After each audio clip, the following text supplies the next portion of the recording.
310-55-5. 310-55-5. All right, guys, welcome to Game Chat with Bwana, episode 11. Today is March 7, 2011, and this is Game Chat with Bwana. For those of you who are joining us for the first time, this is my audio and video podcast. We are going to have an MP3 download available for this particular show. And Game Chat with Bwana is where we discuss the latest gaming news for the past 7 days, for the past week. And last week we missed the show, but, you know, we're here this week. And like I said, we're going to try to do it every week, but real life steps in sometimes, and we have to step aside and say, hey, real life, you got this. I will sit back, and I will be real life for you. And stuff.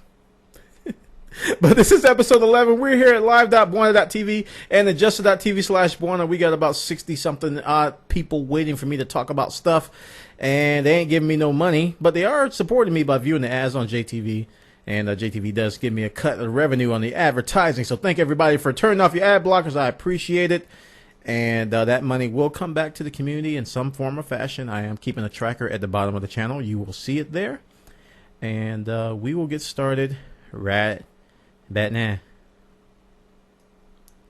We will now get started with our very first story, and we're going to discuss GDC. That is the Game Developers Conference, which took place this previous week, and there was so much going on in the gaming community, in the gaming news front, that I really don't know if I can keep up with all of it. So what I've done is that, I'm just going to highlight some of the, the attendance things and some of the stories that came up during GDC. And, I know we're going to be submitting stories toward the end. I think some of them may be GDC related. And I'm sure those of you watching this podcast are going to go, Bwana, why did you talk about the Super X Sponder 45, which was released by such and such incorporated on blah, blah, blah, blah, blah, blah. And I'll reply, and that'll be that. GDC 2011. This was one of the biggest GDCs ever. According to this article on GameSet Watch, the record attendance was 19,000. Game industry sweaty nerds came to San Francisco at the Moscone Center, and they participated in over 450 lectures, panels, summits, tutorials, and roundtable discussions surrounding gaming content, gaming development. All of us who follow games, who follow companies, who follow gaming engines, who follow the technology, we look at GDC and we go, that's where the new stuff is coming out. So that's why we follow GDC. And this was a very, very good one. They topped the whole thing off with an award ceremony. We're going to talk about some of the awards they gave out, but you may want to know that Red Dead Redemption did win Game of the Year at GDC.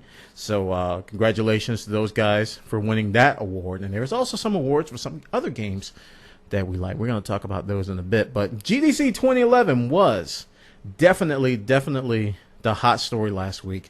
Lots of good things. And we're going to talk about some of those things in today's show. First thing was a big announcement from Sucker Punch. It is Sucker Punch, right? Yeah, Sucker Punch. They're coming out with a movie called Sucker Punch. And it's just going to mess up my whole brain because I want to see that movie. And now Sucker Punch makes Infamous, and now there's going to be a very cool movie called Sucker Punch, and now I'm going to confuse them, and I'm getting old, and my brain's not going to know what's going on, and everybody's going to laugh at me on the internet, and I'm going to go in my room and cry. But it's all good. Infamous 2 announcement. Infamous 2. Now, everybody was waiting for this very big announcement from Sucker Punch, and it's huge. What they're going to allow you to do is take the Little Big Planet route, where you can play, create, and share on Infamous. It's something that I never dreamed that Sucker Punch would do. It's something that I mean, when I was looking at it, I was like, okay, Sucker Punch is going to announce something. Maybe it's going to be multiplayer. Maybe it's going to be some sort of special crossover downloadable content.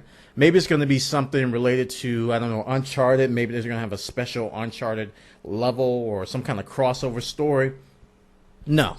They're going to allow you to create your own missions in this game using the same exact tools that the developers use to create the game. So you'll have access to all the levels, all the characters, all the widgets, all the buildings, all the environment things that are available in the game. Very, very similar to what we saw in Little Big Planet. So it's really, really a huge, huge announcement in that regard, because what this does, those of you who've never played Little Big Planet, let me explain something. It expands the longevity of the game. You are never, I'm not going to say never without content, but you have so much content available to you. There's always something new to do, and you don't have to download or pay for new downloadable content. This is what a lot of PC gamers like when we play shooters on the PC and we play other games on the PC that allowed us to create our own maps. It's the same premise here. Let players create their own content in a game, and what you have is a much richer environment, and you will see some incredible things come from the brains of these gamers. It's some really cool levels that can come out of things like Little Big Planet. So I was really excited to see that Infamous 2 is going to do the exact same premise. Play, create, and share. So you'll be able to create these levels, play them, and share them with other Infamous 2 players. This is going to make this game, it's just going to take it to a new level. And I'm going to tell you, because people are going to be playing this game this time next year. Just like people are still playing Little Big Planet 1 today, even though 2 is out. They're going to be playing Infamous 2 this time next year, because there's going to be so many new missions, so many new challenges, so many new things, and it just opens the door for Sucker Punch. And I think it was probably one of the best decisions made at GDC. Out of all of the announcements by all the companies about everything, this by far, this is why I'm talking about it first, was the most, it just opened so many doors for Sucker Punch. So I want to congratulate them, and I also want to commend them for coming up with this idea, because I just never thought they would do this. So go check this out. This is over on joystick.com. Oh, I also want to say that they are going to have a limited public beta this coming April, and I know a lot of you are going to want to enter this. I know a lot of you want to take part in this beta to be able to create and share levels, to get your hands on these tools, see how it is, see how open it is. It's an open sandbox. Create your own world just like Little Big Planet. And I definitely think it's going to be an awesome game. So check it out, guys. Infamous 2 over on joystick.com. Next story is regarding Unreal, the Unreal Engine. And what was announced at GDC, or what was shown at GDC, was some new video footage of Epic's upcoming Unreal Engine. Now, boy, they're like, what the deuce is an Unreal Engine? What is an Unreal Engine? Well, this is a gaming engine. This is a software bits that drive a lot of games that you guys know and love. A lot of MMOs, a lot of shooters, a lot of different RPG games use the Unreal Engine to produce these games. And what they have done is that they showed a new GDC tech demo demonstrating this, and it looks like a movie. It is a CGI sequence in here. I doubt a lot of this was like playable stuff, but what they're doing is they're showing off in a real-time engine what the gaming engine can do. You can see the lighting effects, you can see the weather effects, they got close up the faces. I'm not going to play the video here, but it is very, very impressive. Very, very impressive what they can do with technology in the Unreal Engine. And this engine spans multiple platforms, so it's going to be, you know, some of the bits in here, some of the little parts in this Unreal Engine you might see even on your iPhone, even on your iPad, even on your Android device, you know, even on the NGP, you know, other devices which can take advantage of the Unreal Engine, except the 3DS. We're going to talk about that a little bit later, why Unreal's not on the 3DS. So check this out, guys. You watch this video. It's some Max Payne futuristic, I don't know what they call it. It's just like some made-up game that they did. I don't think it's a real game, but it really shows off what the engine can do, and you can check out the video there. This is over on joystick.com. They got the details over there.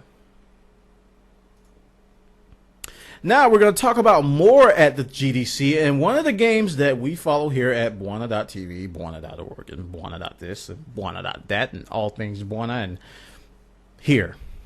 That's what I'm saying. It's a game called Minecraft, and we play a lot of it. We talk about it. We support it.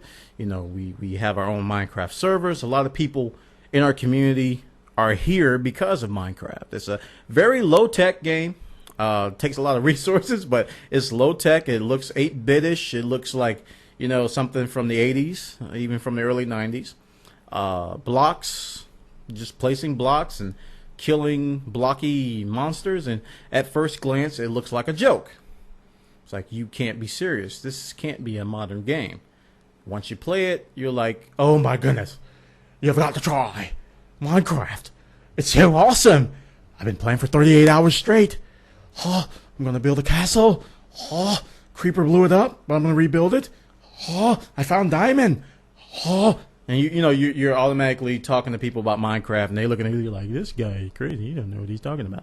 But Minecraft, and another type of independent game. Minecraft is an independent game made by Mojang, get software, and Amnesia is another title that we've discussed on here, which really did a lot in terms of just propelling the independent gaming platform. These guys won a lot of awards at GDC. And, you know, they won, let's see, let's go through. Actually, if I scroll down, it'll probably be faster because they have a list of a lot of the awards. The grand prize, which is the Sumas McNally Grand Prize, which was $20,000, went to Minecraft. All right, Nuevo Award was Nijong. I think that's how you pronounce it. Nijong, 5K. Bit Trip Runner won. Amnesia won. Excellence in Audio. Other games won. Frag Desktop Dungeons. Amnesia won in Technical Excellence. Remember, Amnesia was made like by a handful of people, so this is pretty good. Audience Award went to Minecraft. So Amnesia won the Direct to Drive Vision Award. So all of these awards really, really highlighting the independent developers out there, and Minecraft and Amnesia definitely came out on top in terms of what these developers can do. So check it out, guys. Game Set Watch has the article over here. I'm going to need to slow down a little bit. I'm talking a little fast. Game Set Watch has the article here talking about all these different awards, what they won. And it really, it confuses people. It confuses people why Minecraft is winning awards, because it's not even done. And that's like, oh man, I got so many responses when we chose Minecraft to be our game of the year, when the community voted actually to choose Minecraft as game of the year. People are like, it's not even done. It's alpha, it's beta, it's not even done. And my response to that, and this is what I think other people are saying as well, is that this is a game that you can purchase and play. It meets the same criteria as all the other games. You can purchase and play them. The definition of alpha and beta are kind of loose with Minecraft because it's been in alpha for over a year. And you could argue that a lot of the titles that are out today, and I'm going to get a lot of flack for this, you could argue that a lot of the titles out today are alpha quality. Black Ops! Excuse me. You could argue that a lot of the titles out today are even beta quality, and you're paying for them and you're buying them, and you're spending untold hours. And what's happening is that people are taking Minecraft and they're easily spending 20+ hours a week in Minecraft. And if someone does that on a consistent basis every week, every month, you know, that's a winner. Whether it's alpha or beta or not, that is a winner. And it's, I don't know, it's something that I kind of look at and I go, it deserves these awards, even in its current state. Now, the real question that a lot of people ask, and is going to be valid, is Minecraft going to be up for awards this year in 2011? Because it's probably going to reach release status if this year, if not next year. So when it's release, are they going to consider it again? I don't know. That's a valid question. That's something that I think is a valid question, and it speaks to this Minecraft being alpha beta state. So check it out, guys. I'm rambling enough. Game Set Watch has a story about Minecraft and Amnesia taking the top winners at the 13th annual IGF Awards. Now, speaking of Minecraft, we're also going to talk about a release announcement by the makers of Minecraft, Mojang.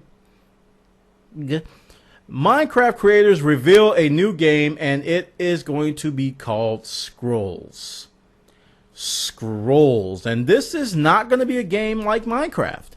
This is not a Minecraft-like game. This is a game that is going to be more like a card game. Collectible card game meets board game is what we've been told. And I saw that and I was like, okay, cool. I'm probably not going to play it. I know. Bwana, how could you not like? This is one genre that I just never got into. You guys are like, Bwana, didn't you play Pokemon? Nope, sure didn't. Didn't you play Yu-Gi-Oh? Whatever? Nope. Sure didn't you play Magic the Gathering? And nope, sure didn't. So, you know, I'm not gonna knock it because you know it's probably gonna be pretty cool for those of you who like this type of game. But this is not for me, but I'm not going to knock the game. It's called Scrolls. It's going to be made by, this is one, remember when Notch said he was announcing the company?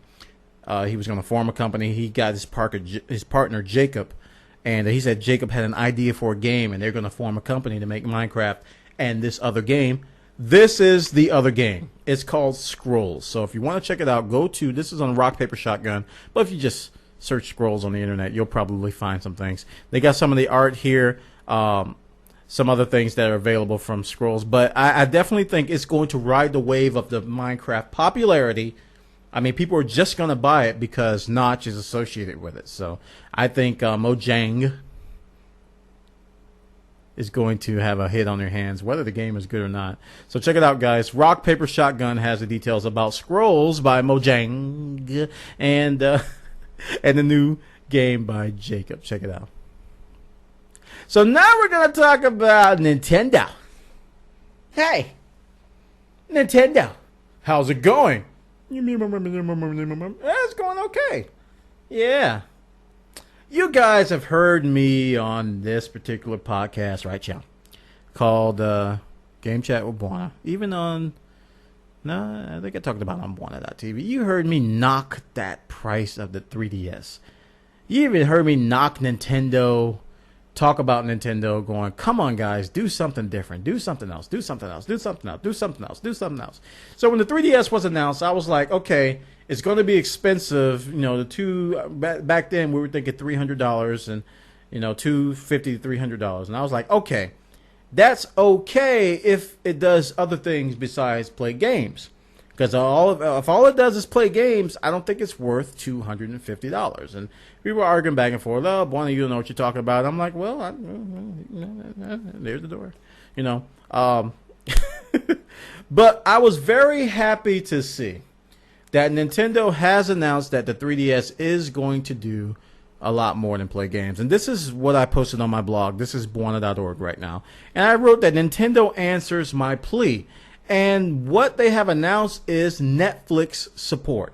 And you guys, if you know me at all, you know that I absolutely love Netflix. It is one of the greatest inventions surrounding movies in this decade.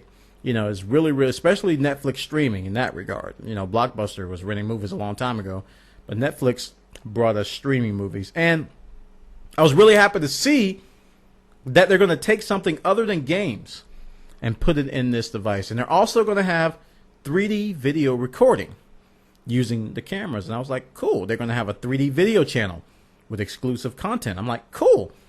You can have access to 10,000 Wi-Fi hotspots through AT&T across the country. I'm like, cool. So all this stuff is outside of the gaming realm. But there's a catch.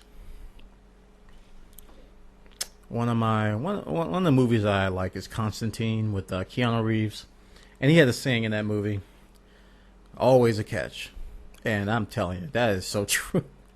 Always a catch. Well, all of these wonderful, great features won't be available at launch.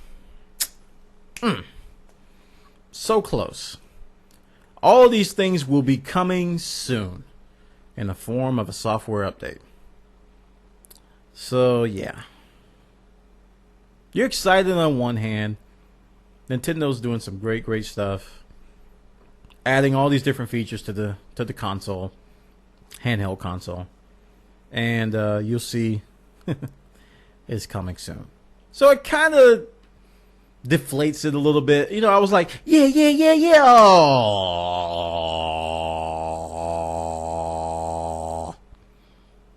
You know.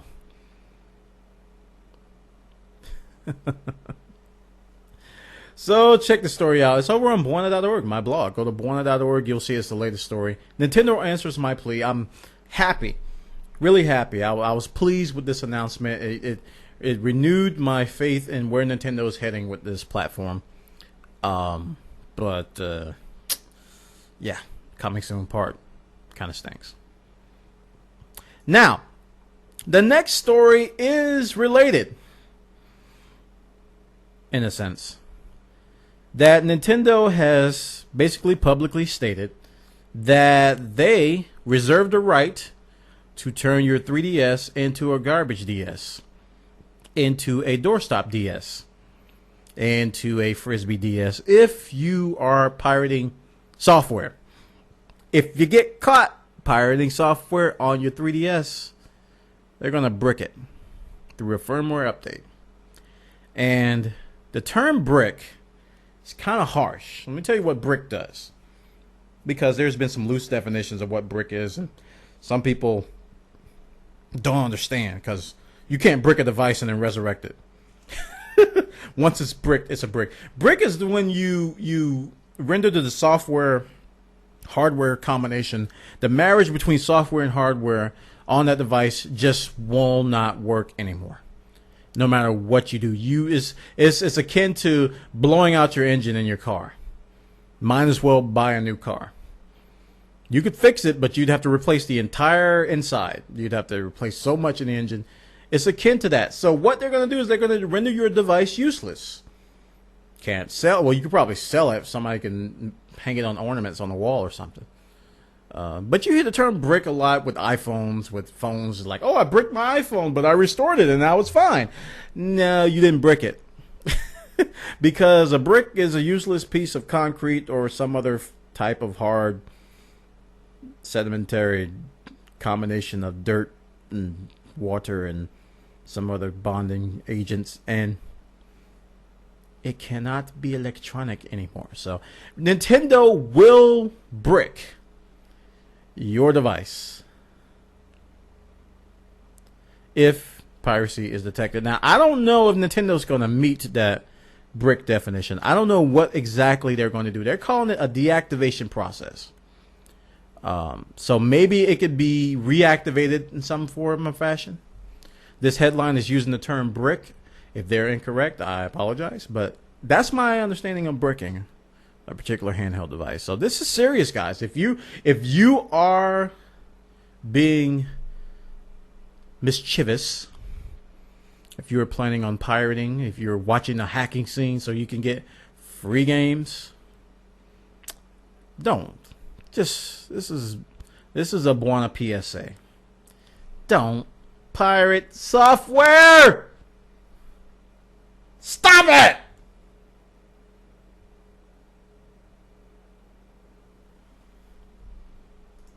Nintendo's going to be bricking device if you pirate your software. Check it out, guys. Geek.com has the article over here. You can check it out if you want to.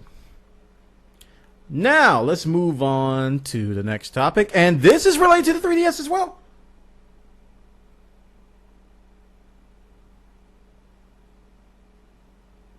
Remember I was talking about this earlier? Remember I said that the 3DS and the Unreal Engine? Apparently Mark Ryan, I think I'm pronouncing that right, has stated that if the 3DS could deliver on the Unreal Engine 3, we'd be all over it. And he sounds a little bit perturbed in this particular quote. Looks like somebody called him on the GDC floor. And he comes back, he says, why do people keep asking us about the platforms we don't love? Ask us about the stuff we do love. He says nothing's changed. There's only so much time in our day. Our engine requires a certain level of hardware capabilities to make our pipeline, our tools work, and we work on the ones that do. The second Nintendo releases a piece of hardware that can run our engine well, and we talked about the Unreal Engine demo before, we'd be on it like water on fish. And from what I understand from oceanography, biology, marine biology, water likes to stick to fish. Anywho, I don't buy it. I just don't buy this. I know I don't know everything about the 3DS hardware in terms of what it can and can't do from their engine perspective, but I do know it's fairly powerful. I do know that just about every other major game developer can develop on it. So what makes the Unreal Engine so epic that they can't develop on the 3? I don't buy it. I don't buy it. I don't believe it. I think there's more to this story than what he's saying. I don't want to outright call him a liar. It just doesn't make sense to me. It seems like, given what Nintendo has told us about the hardware, given what we know about the hardware, that the Unreal Engine should be able to run on it. And if we can get, and David in the chat just said this, is if we can get the Unreal Engine to run on the iPhone, and iPad, and other devices, don't you think we can get it to run on a 3DS? Which does have impressive technology. I don't know, guys. I'm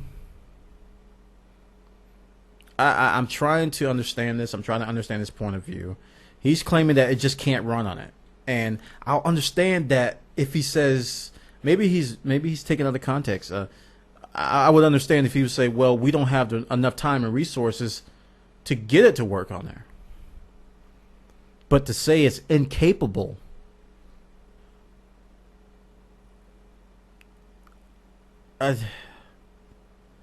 he's saying their tools just won't work on it. So I think I hope this is just a case of misunderstanding. That's the point he's alluding to, that they don't have enough time and resources to get it running on Nintendo's 3DS platform.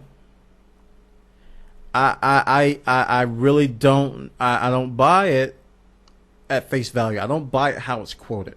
So hopefully Mark Ryan is Ryan. I don't know how to pronounce his name. Hopefully Mark Ryan thinks that, because I don't know. I think that the 3DS hardware is capable of doing a lot. But we will see how it turns out. We will see when these games come out.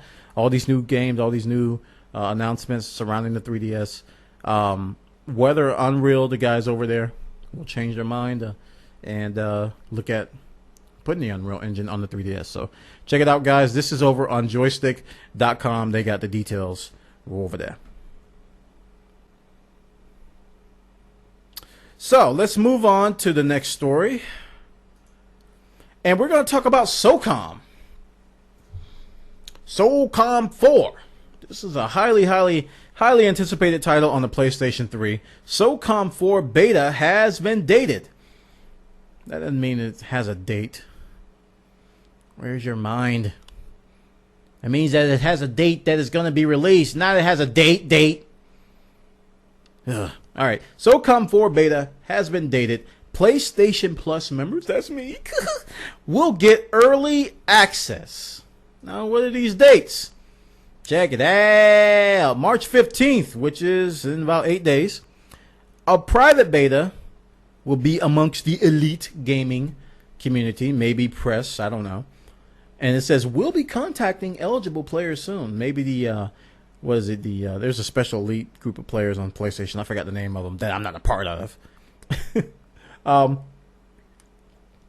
March 22nd, PlayStation Plus members will get early access to the Socom 4 beta.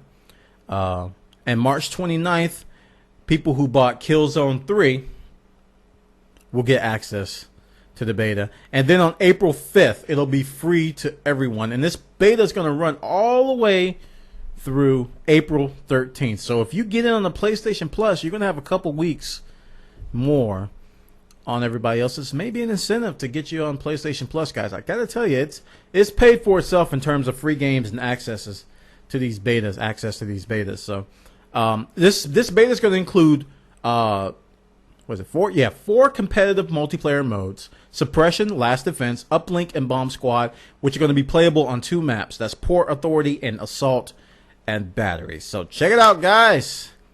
You're not going to get a taste of what they call the 5-player co-op mode. It looks like it's just going to be a multiplayer beta, but the Socom 4 beta has been dated, so we can check out what Zipper has been up to since their release of Mag. Everybody's been, all over Zipper. They love Zipper for the Socom series. It's one of the most popular games on the PlayStation Network.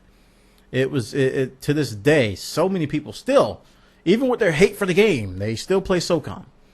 From what I hear, I don't play it, so I don't know. But Socom 4 beta has been dated. PlayStation Plus members, and you get early access. And again, if you're not going to get any of this, you can get it on April 5th. It's going to be free for everyone. Check it out, guys. Joystick has the article on their particular website right now. Now we're going to shift gears completely over to PC gaming. This is where Bwana does a lot of his gaming. And I'm not an elitist. You guys know. A lot of people, when they found me, they just didn't know that they're like, I didn't know you played on PC. I'm like, yeah, because I'd be playing on the PlayStation a lot. And even sometimes, and back in the day, I used to play on the 360 more than I do now. But this is one of those articles that a lot of people read, and if you're a PC gamer, you go, duh. But if you're not a PC gamer, you go,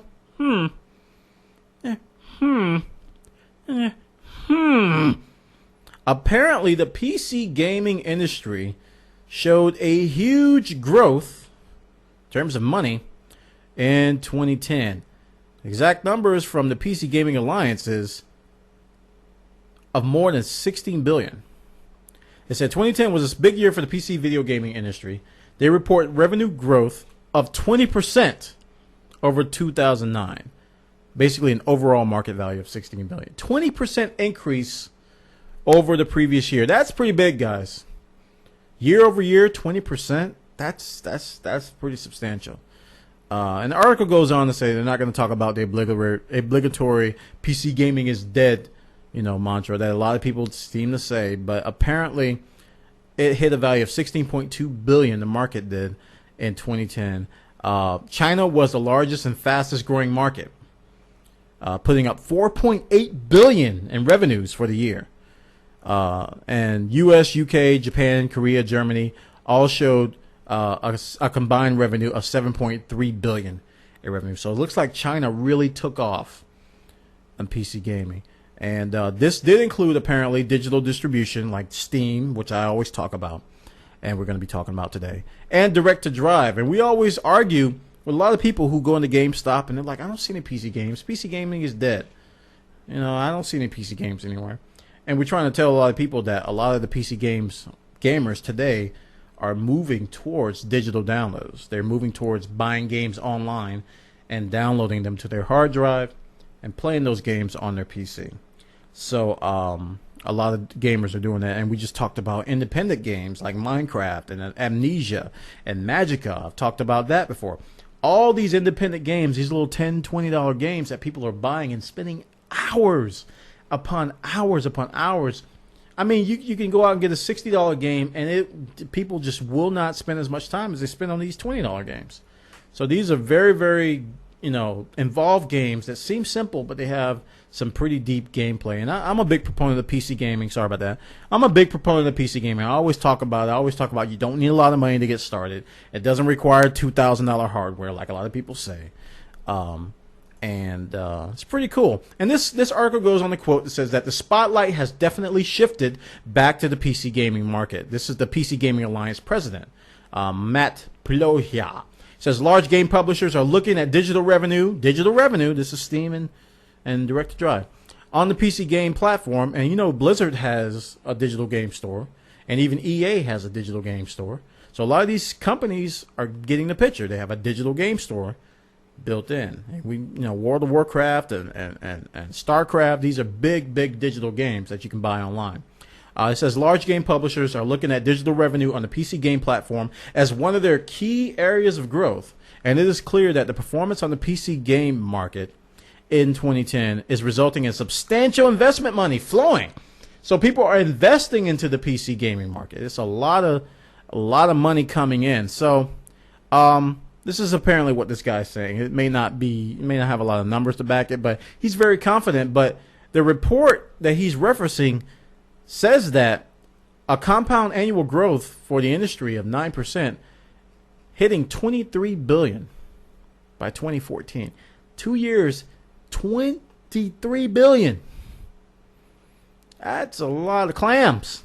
A lot of money, guys. So PC game industry showing big growth in 2010, guys. Check it out. This is over on escapistmagazine.com. They're talking about the whole article, the numbers and everything. Pretty good article over here. Now, let's talk about something really crazy. Well, what? How crazy do you want to get? I don't know. Let's get 1,000 people in a game and shoot each other. Okay, let's do it. That's what Picotech is talking about. 1,000-player first-person shooter.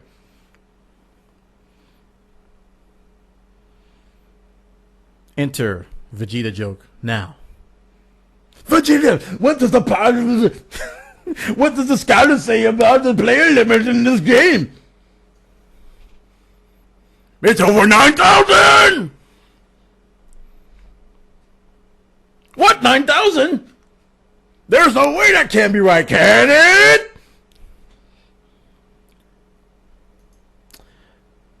Um, 1,000, guys. Now, we went nuts. We went crazy. We were pulling out our hair. We were going, this is crazy talk when people said MAG was going to have 256 players. We're like, Bwana, there's no way a PS3 can, I don't know where Barney came from, but there's no way a PS3 could have 256 players.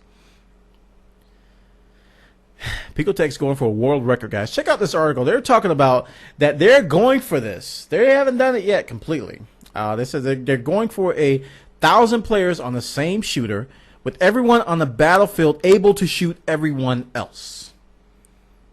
And this is something that I knew from the beginning. The idea is to create server architecture that will handle hundreds, even thousands of players in the same game world.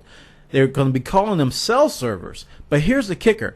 They say that the limitation is not the server. And I knew this from the get-go. The limitation to do this is not on the server side. It's the client side. The client has trouble handling all of that data. 1,000 players shooting each other.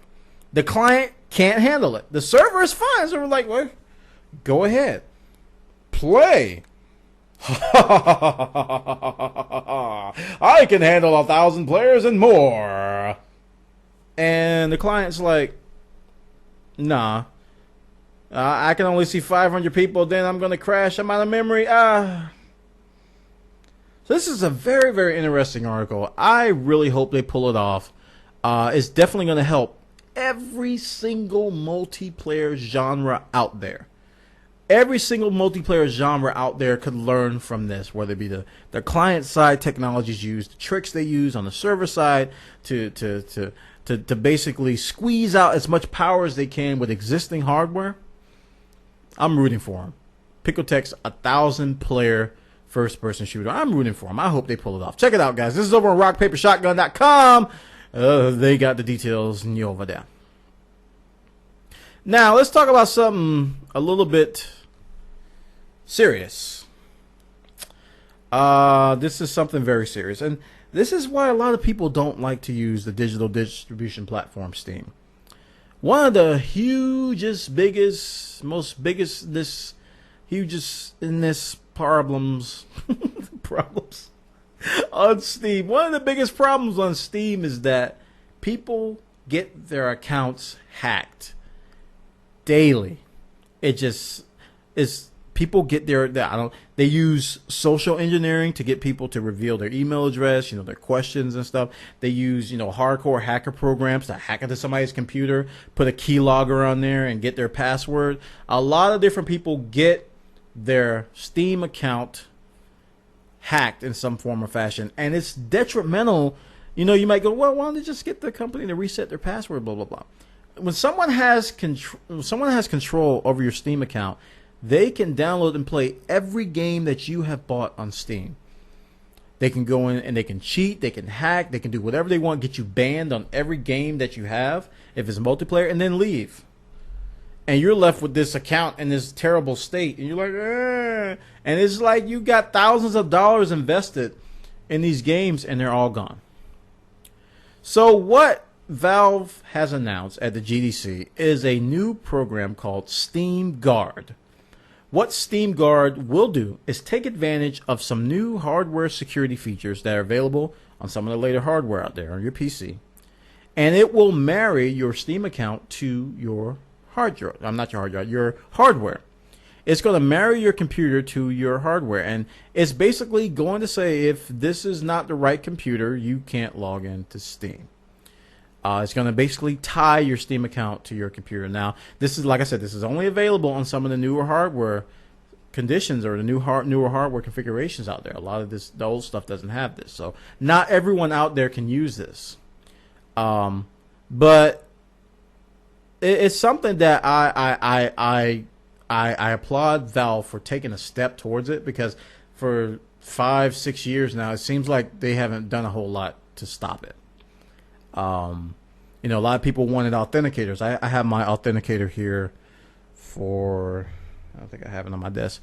Authenticators like they have in World of Warcraft and Final Fantasy 14 and other games, where you get an RSA identifier and you can use you can get an authenticator to add an extra level of security. So that's like you can buy a key dongle which has hardware level security. A lot of people wanted that. But no, Valve didn't do anything. But now they have come out with this, and this is something that I'm both happy that they're doing it, and I'm a little bit skeptical about it, about using it. But let me tell you, Gabe Newell, CEO at Valve, he's very confident, because what he has done is that he has made his password public.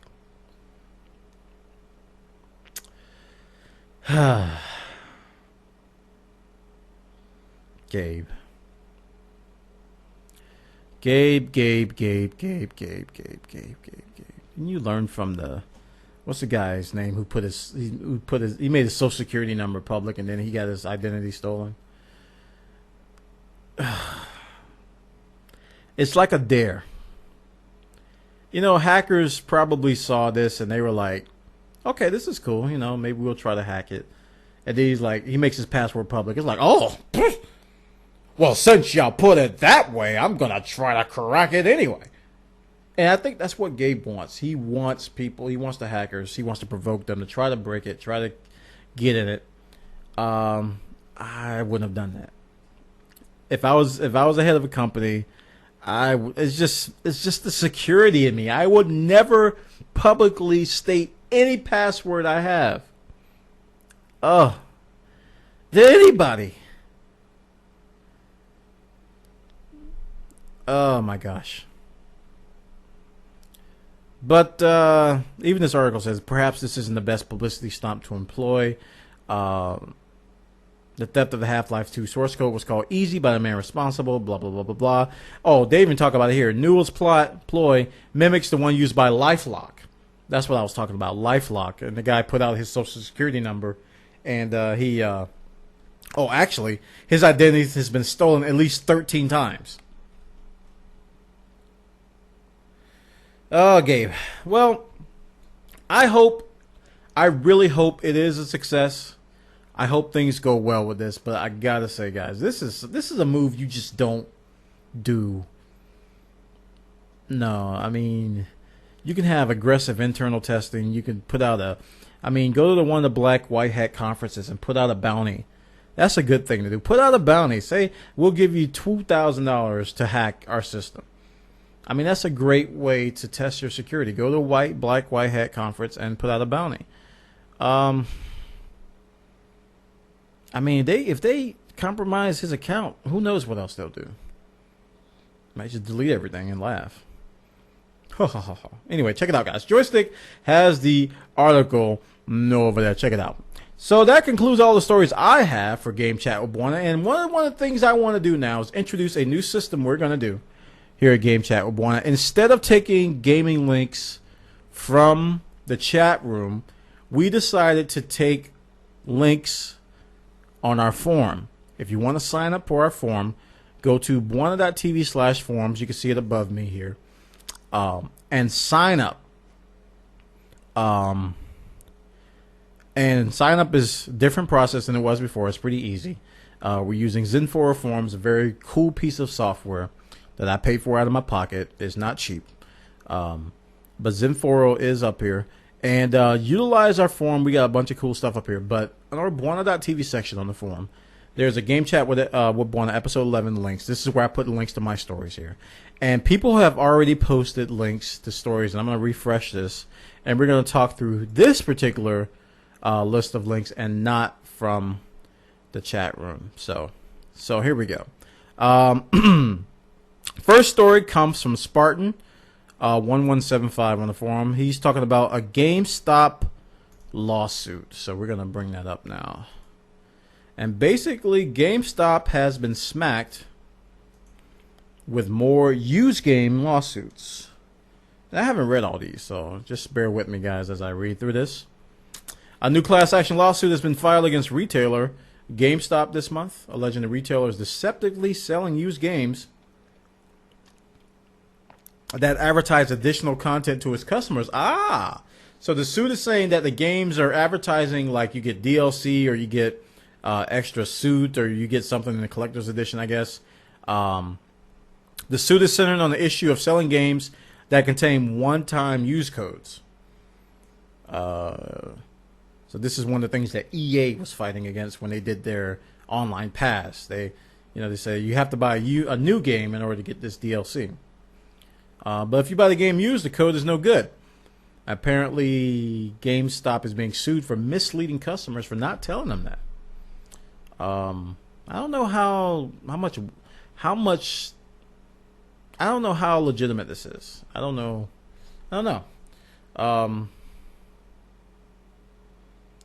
You got to ask yourself, are they liable for educating the customer on that? I think that's what's going to be discussed in court.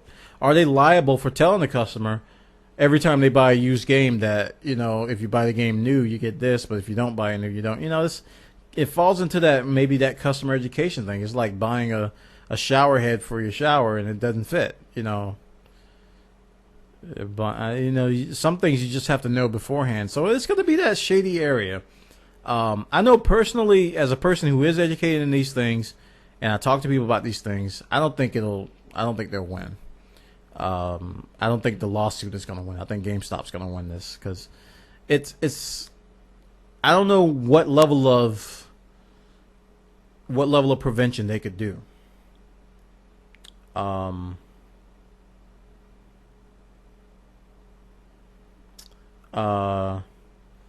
So yeah, and we even got some employees here.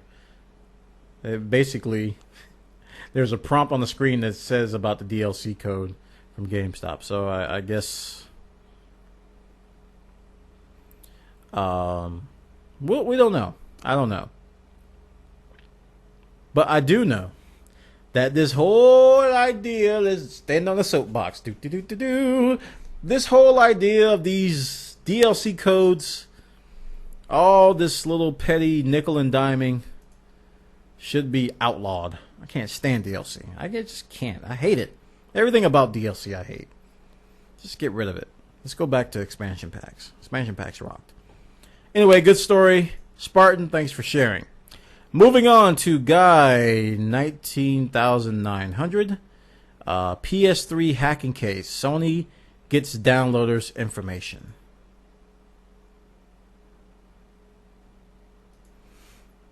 PS3 hacking case. So I think I read about this earlier, where Sony's lawyers have been successful in getting the IP addresses of everyone who has visited GeoHot's site. And if you don't recall, GeoHot was a hacker who made it very popular about the PS3 hack. I don't think he was the originator of a lot of this stuff, but he made it very popular, distributed it about people who hacked the PS3 to do homebrew. And this opened door for hackers to do pirating and all such, even though GeoHot came out openly and says he doesn't condone pirating, but he had no problem with enabling it. So Sony has managed to get everybody who went to his site the IP addresses.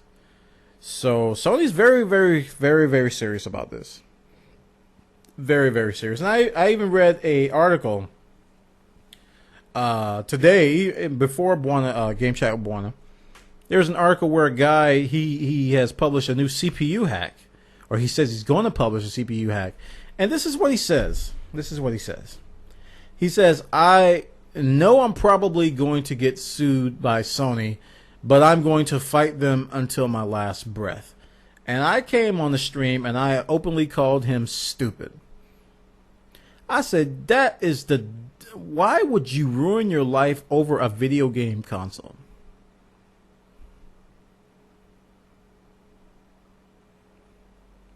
Everybody forgets this is entertainment that we're talking about. This is not serious. I mean, there's other serious things out there.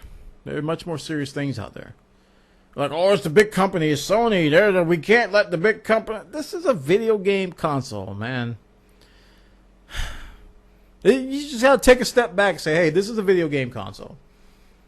Why am I risk going to jail so that I can play whatever I want to? This is the word, play what I want to play on a console. This is entertainment. This is for fun. People are going to jail because they want to.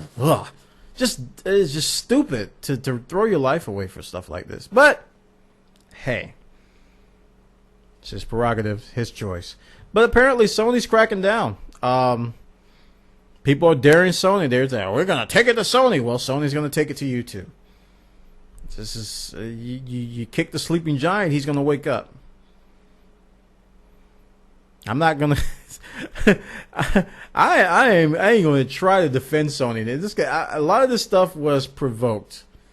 I mean, these kids are daring Sony to say, do something. So I'm like,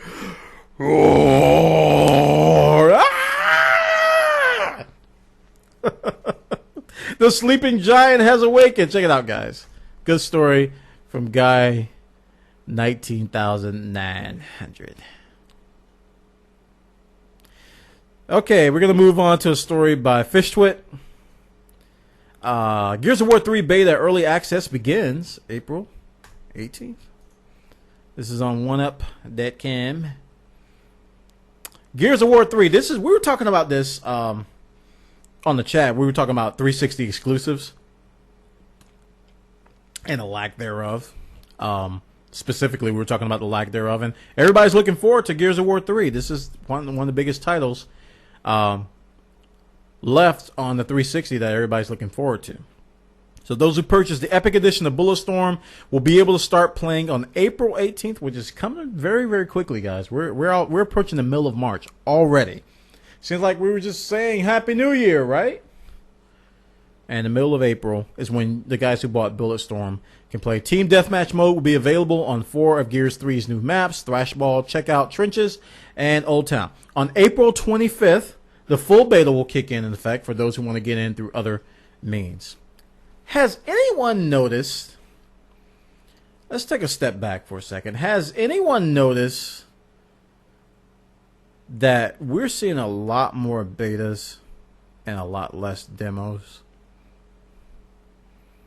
And I caught this like a year ago on my stream where I was playing a beta of some game. I forgot what it was. And they were like, oh, this is the demo. Where can I download the demo? I was like, no, this isn't a demo. This is a beta. There's a distinct difference. And he was like, no, there isn't. And I was like, how could you not know? Oh, wait. Yep.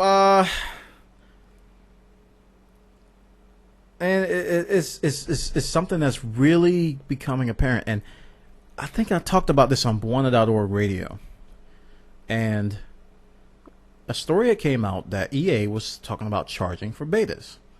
I'm sorry, charging for demos. That's what it was, charging for demos. And everyone's like, that's the most craziest, insane-ness thing ever. We would never, ever, ever, ever, ever, ever, ever, ever, ever pay for a demo.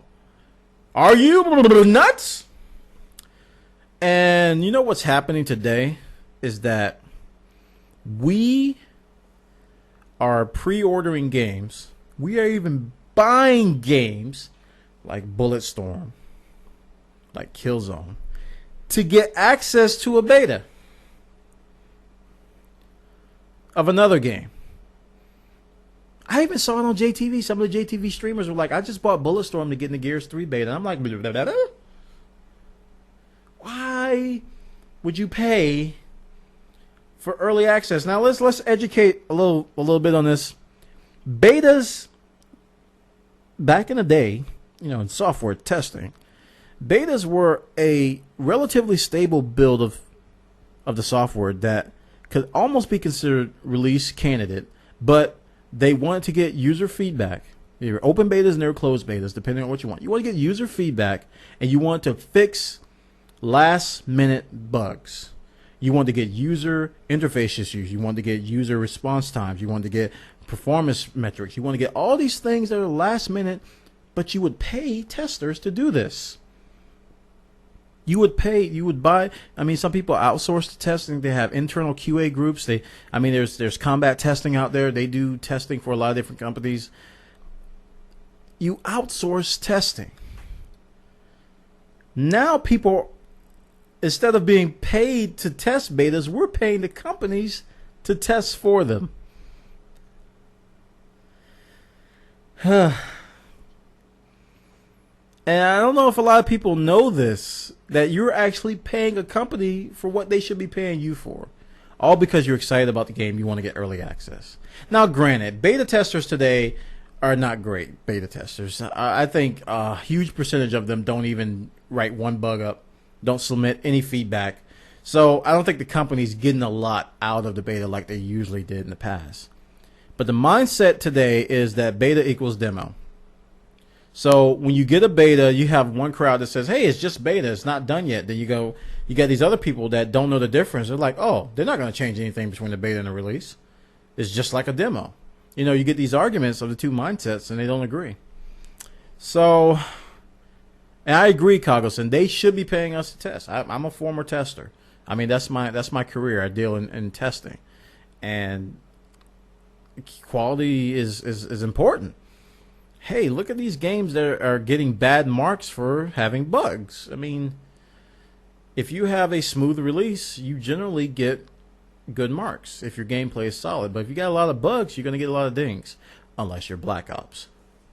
Did I say that out loud? I didn't mean to say that out loud. I will retract my statement now. Let's move on to the next story. This is by our own Fish Twit as well. And we're going to talk about, let's see, Marvel vs. Capcom 3 DLC. Today on both XLive Live Marketplace and PSN DLC for Marvel. So let's check out this story. Marvel vs. Capcom, a highly anticipated fighting game. I don't know how big I can make this. Highly anticipated fighting game.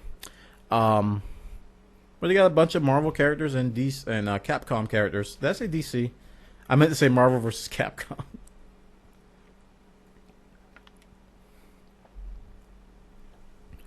So the DLC is available. This is dated Tuesday, so it is out now. Today on Xbox Live Marketplace and PlayStation Network. It's for $5. Let's see, the first wave of content, you get several new costumes.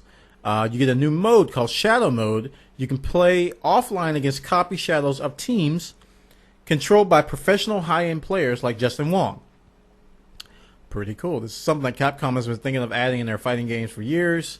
Blah, blah, blah, blah. If you're wondering what Jill, blah, blah, blah, blah, blah. Yada, yada, yada. So, very, very cool DLC for Marvel versus Capcom on both of the consoles. PlayStation 3 and for Xbox 360.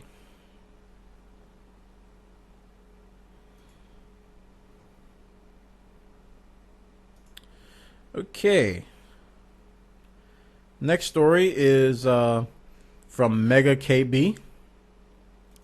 Mega KB has posted an article that Microsoft is seeking staff for the next-gen Xbox. So Microsoft is ramping up development of the next-gen Xbox according to job positions. Let's see. The first position is a graphics hardware architect. They're responsible for defining and delivering next-generation console architectures from conception through implementation. Let's see. Responsibility include architecture analysis, key technology selection, blah, blah, blah, blah, blah. Ideal candidate. Yeah. Second position is a new senior architect and performance engineer. Whoa. That's a pretty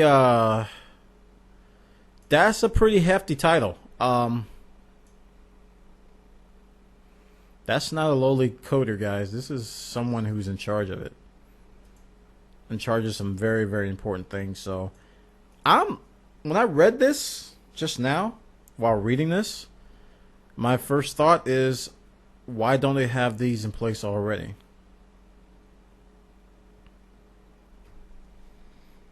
At this point, if a lot of people are claiming that Microsoft may be coming out with a new console in the next year,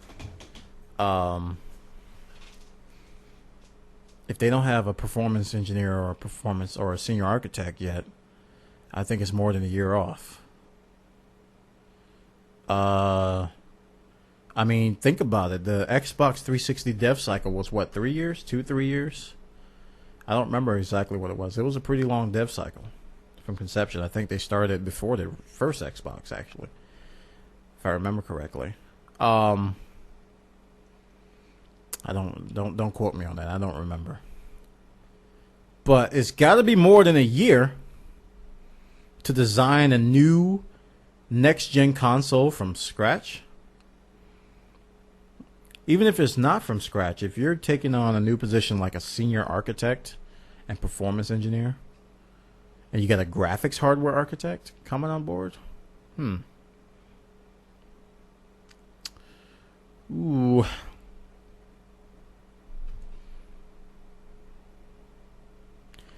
Okay, this is what they're saying in the article. It says, however, the most intriguing element of the story is just how early on in production we appear to be, far earlier than many had suspected. That's pretty much what exactly I just said. Unless Microsoft is actually planning pre-production of the next gen console, the evidence seems to suggest that the system is so early in development that the graphics hardware at the very least hasn't been locked down.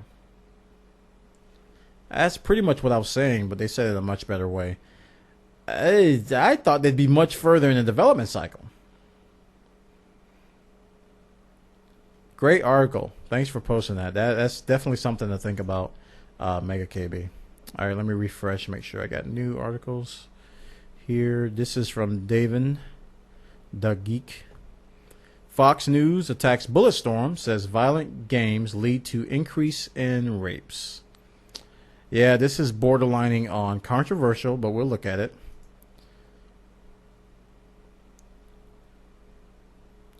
And we were talking about this a little bit earlier in the chat about how, I was giving my opinion on stuff similar to this. But apparently Fox News said that is Bulletstorm the worst game in the world, warning parents against the effects the game could have on children and attributing violent video games to an increase in rape crime. Now, I haven't seen the study that they're referencing or whatever data they're referencing, but without getting into what Fox News thinks and what, Bulletstorm actually delivers, I gave my opinion earlier and I'll say it again. These games do influence your decision making, whether people want to admit it or not. A lot of stable people say, well, I can play it and it's not going to affect my decision. That's not true for everybody. Some people are easily influenced. Some people can't handle this stuff. And I'm not going to say that every game that does this and every person that plays it is gonna go out and rape somebody, but to say it's not a factor at all is kind of you're kind of ignoring an obvious thing here. And I think early in the chat room we were talking about people being desensitized to. This is before the show. We were talking about people being desensitized to violence because they play Call of Duty for hours on end. So seeing somebody's head, not even seeing somebody's head explode, that was another conversation. But seeing somebody getting shot, you know, they're desensitized to watching that. The same with TV, violence on TV and everything else. And we're talking about the zombie apocalypse, how we've been conditioned now that now zombies are no longer undead. They're just people infected with a disease. So a zombie today could be infected with swine flu. You're conditioned to go, hey, I can blow his brains out now. You know, that's not saying you are going to do it. It's just that you've seen it so much in these games that, you know, if you see it, it's not going to shock you. And that makes a huge difference. I've seen some footage from Bulletstorm. And when I heard the dialogue and I saw it, it immediately turned me off. When I saw the game, immediately the gameplay, I was intrigued by it because of the combo system and everything. But then it was just like over the top stuff, like you should see in Duke Nukem. It was just over the top. And this is a point that Fox is trying to bring home. I guarantee it. They're trying to tell parents that it's over the top, and I think they're using shock words like rape to get them to do it. Like I said, I haven't seen the rape study. I don't know if it has anything to do with rape. But if you want to get somebody's attention on the news, you're going to say rape and video game in the same sentence, and parents are going to listen. That's essentially what a lot of news companies do today, not just Fox. So, I would say if I had a child, and this is strictly Bwana, you don't have to do it in your home. They wouldn't be playing Bulletstorm. My children will hate me because they would not be playing Bulletstorm. This game is just way, way, way over the top, and so many. It says that the game is ESRB 17 plus, and that's what a Game Informer. It says Bulletstorm is rated M for mature, for blood and gore, intense violence, partial nudity, sexual themes, strong language, and use of alcohol. So yeah, if I'm buying this game for my child, I'll read that, and this is a problem in itself. I'd read that and be like, no, you better get Super Mario World, you little dork.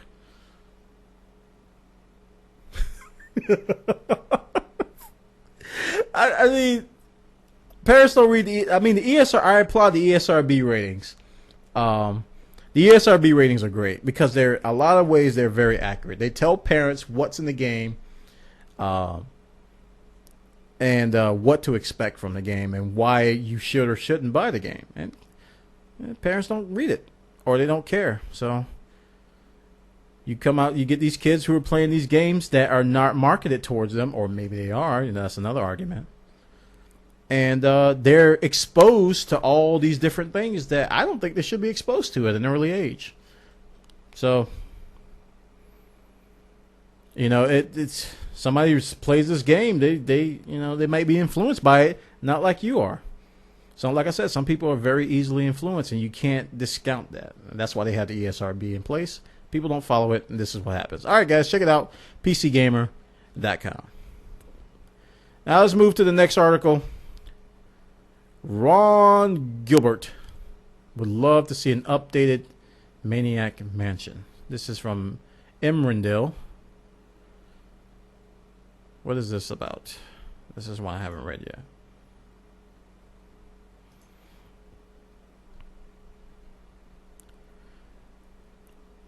Okay, speaking at GDC last week, Ron Gilbert said that he'd love to see a new and updated version of Maniac Mansion, similar to 2009 Monkey Island re-releases, which brought classic adventure games back to the back with revamped graphics and voice acting. He created the original Maniac Mansion in 1987 and has been contemplating the changes he would make to his first game. Now, I have never played this game. I have zero knowledge about Maniac Mansion. I apologize. You can take away my geek card all you want. I don't know much about Maniac Mansion, but I am a fan of remakes. I love remakes. I love when I saw Pac-Man Championship come out on the 360, I immediately bought it because I love Pac-Man, and Championship was a great reboot. I do like remakes to a certain degree. You can remake a title once, maybe twice, but if you're Nintendo, you remake it 1,000 times, and it gets old. Sorry, a little bit of a tangent there. But this is Maniac Mansion, and this is pretty cool. He wants to remake it, and it's a good story. So check it out, guys. This is on PCGamer.com. All right, so let's see. This is from Glover. Whoa, we got a lot more links. No, we don't. All right, we got 3 more. N64oid emulates Nintendo 64 Classic on Android. Okay, so this is a new emulator. A Nintendo 64 emulator on Android smartphones. Now, let's throw out a disclaimer.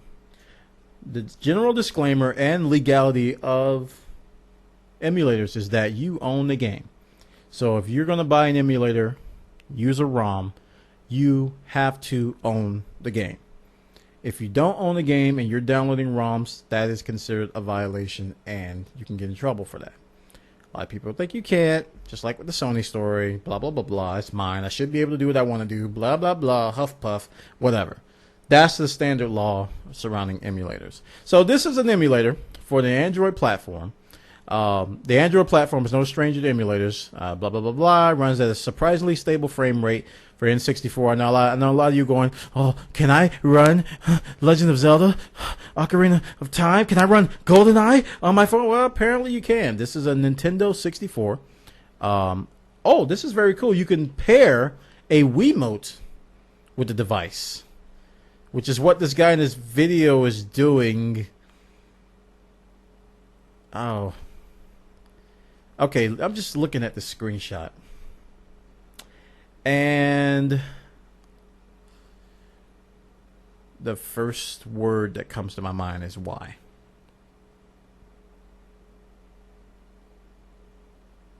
Why? Why? Why would... Now I can see if you had a classic controller or something like that.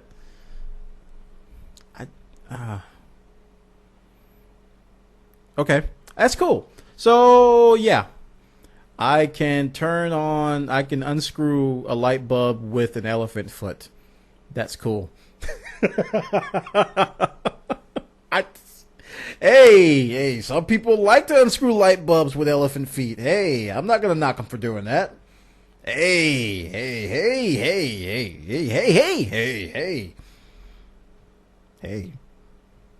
Good story.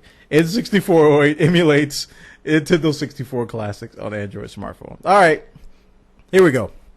Oh yeah, Nick1818 has given us a story here. I'm surprised I didn't add this to my links. I do remember this. I did talk about this briefly, I think, either in pre-show or at the beginning of the show. But Microsoft is resurrecting gamertags, dead gamertags. So if a gamertag is no longer in use, you can reuse it again. This was one of their announcements they made. I think it was pre-GDC or during GDC. Let me get the exact verbiage here. They've begun the process of making previously used and unavailable Xbox Live gamertags available. So if someone had a very cool gamertag but got banned or whatever and you can't use it anymore, you don't have to put X's in front of it or underscores or whatever you can do. Pretty cool. Basically, the gamertags were caused by changing a gamertag or closing an account. They went to the infamous Xbox Live graveyard, never to be used again. Now they're reanimating the zombie tags. I don't know why they threw zombies in there. That just doesn't make sense. Anyway, Xbox Live member can change their tags in the profile section. The price, oh my goodness. The cost of changing one's gamer tag, regardless of whether it's a revive tag or a brand new one, is $10.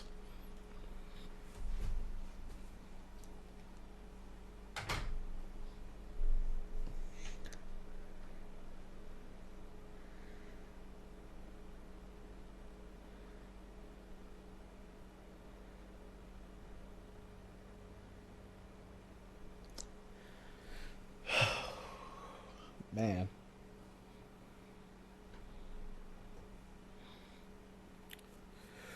Woo!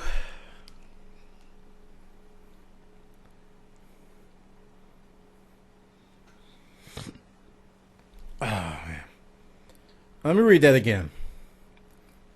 The cost of changing one's gamer tag, regardless of whether it's a revive tag or a brand new one, is 800 points.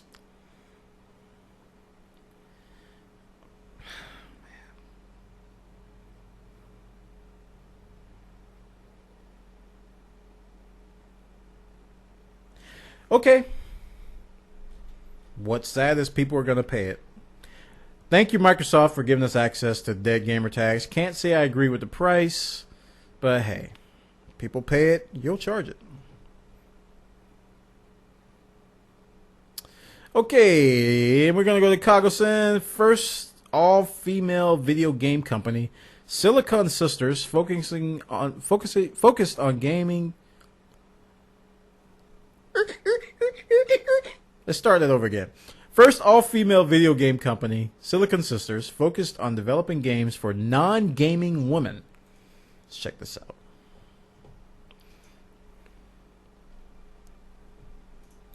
Let's make this. Oh, I hope I didn't click on an ad by accident. We wouldn't want that.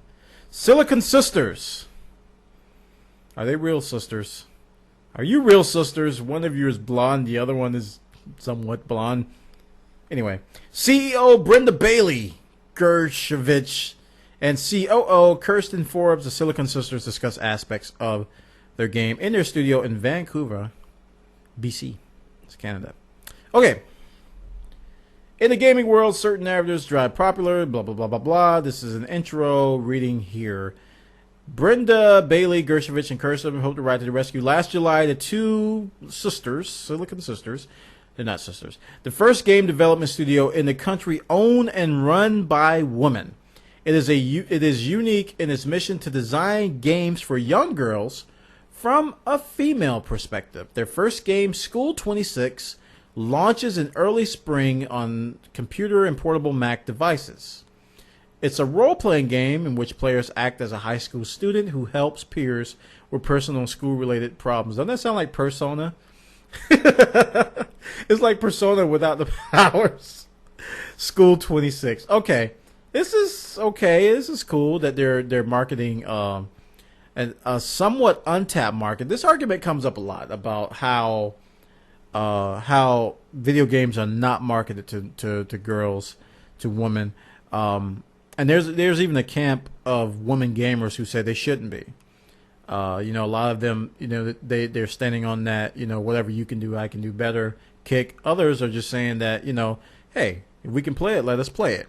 There's a lot of different attitudes with this, and some women say that, hey, these games should be marketed towards us. They're clearly marketed for men. There's shootings, there's death, there's violence.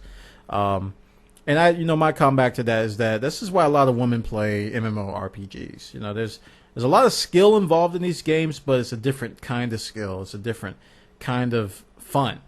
And I think what these women are doing in terms of making an RPG is a good choice, because I think women like RPGs more so than other genres. I think they cling to that genre more than anything.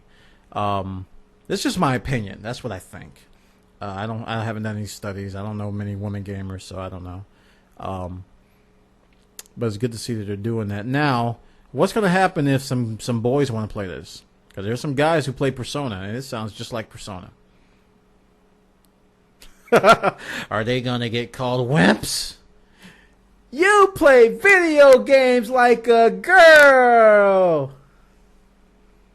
Saying a lot. But not video games. They were talking about throwing. Love that movie. Check it out, guys. This is over on thestar.com. Great article by Cognizant. And let's see if we got any more. All right. That's it. I want to thank everybody who contributed to our forum. And again, go to our forum at bwana.tv/forums and sign up today. We got a bunch of other conversations going on. You can follow us over there. We got some strict rules. You YouTubers, you can't come over there with your nastiness. Read the rules before you sign up. Okay. All right, guys. This concludes episode 11. Yeah, episode 11 of Game Chat with Bwana. We're here every Monday night. We start about 8 p.m. Eastern Standard Time. You can come by at live.bwana.tv. I have the embed on my website. Or you can come to justin.tv/Bwana to find me streaming live and interacting with the chat generally. If you wish to catch my live stream any other time, I do stream myself playing video games when I have the time. You'll find me playing Minecraft. Lately I've been playing Minecraft and Rift and other games of the like. If you want to follow me, you can follow me on Twitter. My Twitter ID is Bwana, just Bwana. And you can also follow my stream at Bwana Live. It's all one word, Bwana Live. It will notify you on Twitter when I go live, and it'll tell you what I'm doing. So you can follow me on there. Also, I am still looking for intros. Nobody sent me any intros. I'm looking for intros for the video. Preferably some free-to-use commercial music. We're talking about free music tonight. To use for an intro, maybe an outro, for Game Chat with Bwana. So I want you guys to submit your intros and outros to me. Send them to intro@bwana.tv. Intro@bwana.tv. Send me a link or send me an attachment of the intro, and I'll check it out. And if I use it, I'll give you credit. So that's cool. So I think that's about it. Other than the title. It's title time.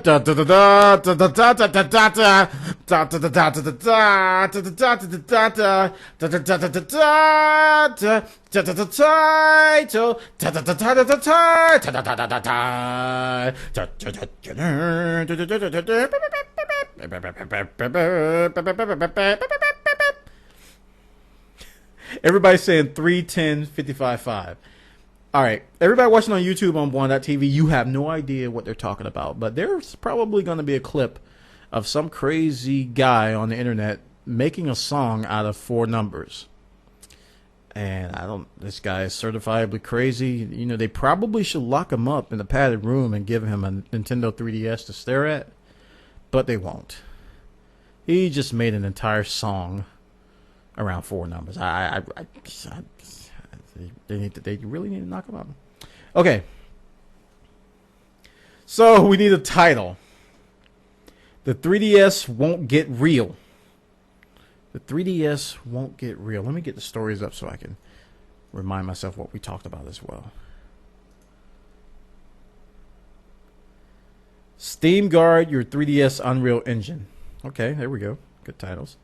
The infamous Unreal Epic 3DS. Wow. Great title. Jenny! I'm not going to sing the song because it's a very, very catchy song. Okay. Fish Twit wins a good title award. So does JR Blaze. Title, Episode 11. No. I'm not going to sing it, Nyko. I'm not saying no to you, Japes. I'm saying no to Nyko. Title, 3DS DLC GDC OMG. Man, Fish Twit, you were king of the titles, man. Wow. Nintendo gets epic amnesia. He just does these. It's not fair, actually. Let's look at some other ones. The Unreal 3DS for real. That's cool. 3DS bricking hearts and minds. That's good. You guys are coming with it tonight. I like this. Steam Guards against 3DS piracy. I'm sorry. Steam Guards against 3DS piracy. I think that's similar with what JR Blaze say. Let me get my mouse over here. Steam Guard your 3DS Unreal Engine. Okay, he said something different. PS3 hacks. All right. I'd say the leaders are JR Blaze and Fish Twit, and I think it was Ivan's. Yeah, those 3 are in the lead so far. Sony won Hacker Zero, Zombies and Pirates, and beat so my Microsoft Resurrect Zombies. But yeah, JR Blaze, Fish Twit, and Ivan's are in the lead. I think JR Blaze's the Steam Guard your 3DS Unreal Engine is good. Which one from Fish Twit? I don't know. I think the infamous Unreal Epic 3DS. No, if I had to choose one from Fish Twit, it would be 3DS DLC GDC OMG. That would be the one I'd choose from Fish Twit. And then Ivan said, who won last week, by the way, or the week before last, said 3DS bricking hearts and minds. Microsoft induces face palms worldwide. Oh man, this is hard. This is hard because both Fish Twits and Ivan Says and Jared Blazers is good, but I think the acronyms are selling me, dude. It's just so catchy. I think we're gonna go with the acronyms. I think we're gonna go with Fish Twits, 3DS DLC, GLC, OMG. It all rhymes. They're all acronyms and it all makes sense. And we talked about all of it.